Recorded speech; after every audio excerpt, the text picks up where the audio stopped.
All right, welcome back to RageCage Sports, everybody. This is my AFC West predictions.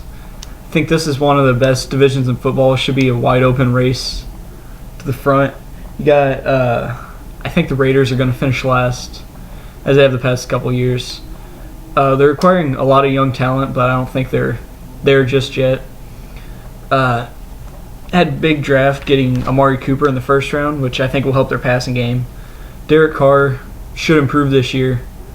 I think he had a pretty good, underrated rookie campaign last year. And coming into his second year, he should be more comfortable. Now he's got Amari Cooper to throw to. And then Latavius Murray should be an improved running back. To help their offense, they also signed Rodney Hudson on the offensive line. So that should give them a little more power up front. So this offense should be improved a little bit. Not a whole lot. Not one of the best offenses in the league, but not one of the worst for sure. They added Malcolm Smith and Curtis Lofton to their linebacking core, so that should help a bit. So the Raiders got Khalil Mack coming back for his second year. He was a beast last year. They should do pretty well on defense and offense, but I don't think they'll be top of that division because they have such a hard schedule. Because coming in third this year, I think, is the San Diego Chargers. They were able to add Melvin Gordon and a whole bunch of offensive linemen, which should help Phillip Rivers balance out the attack. Keenan Allen's looking to have a bounce-back year. Stevie Johnson's coming over and joining them from the 49ers, former Buffalo Bill. So their offense should be much improved, but I don't think they have the defense to keep up in this division. I think they'll finish with about... I think I'm down for 9 wins. So they'll go about 9-7. I think they'll barely be just barely missing out on the playoffs. But they'll be an improved team. They'll be right around that middle range again. It's a tough team nobody wants to face, but they have a hard schedule, as do most of the teams in this division.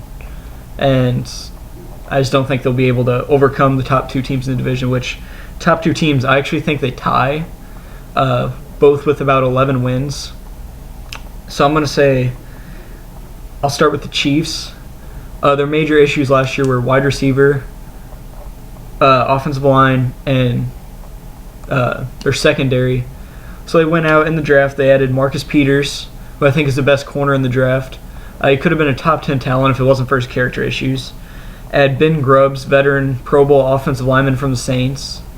Put him on the line. That helps with everything. Protecting Alex Smith, leaving him more time open to find wide receivers, which he was not able to do last year. And then the Chiefs signed Jeremy Maclin, who's one of the top deep threats in football. Went to Mizzou, so it's kind of like homecoming for him in a way.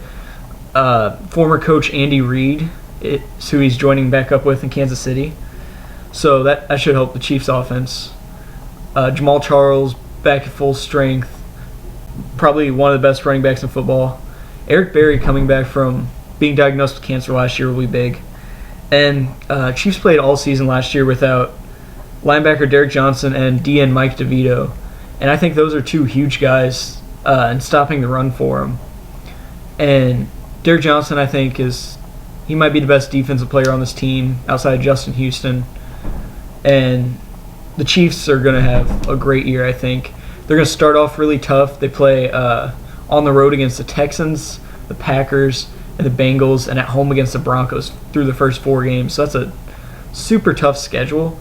But if they can start off 1-3, 2-2, they could recover from that because towards the end they play teams like the Bears, Browns, Raiders, where they could start off slow and then slowly come back. Compared to last year, where they started off 7-3 and then finished 9-7.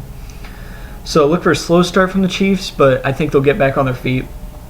Could be a big game. Their Thursday night home opener against the Denver Broncos, primetime, should be huge. Arrowhead will be loud.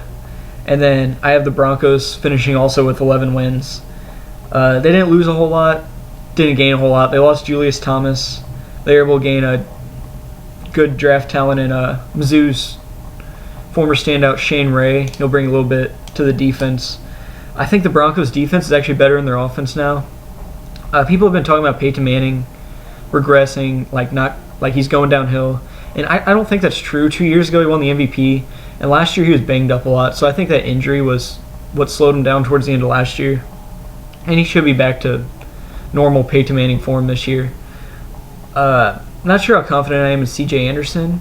And there's been all these coaching changes for the Broncos, so I think they're a good team, but I think the Chiefs are going to be able to match them this year. And we'll see who actually wins the division. I'm going to be a homer and say I hope it's my Chiefs, but should be a great year in the AFC West. Really good division, and going to be probably a three-way battle for the top spot. So definitely looking forward to this division. It's one of the ones I'm hyping up the most this year. So thanks for watching. Stay tuned for the rest of our videos and give us a like on Facebook. Thanks.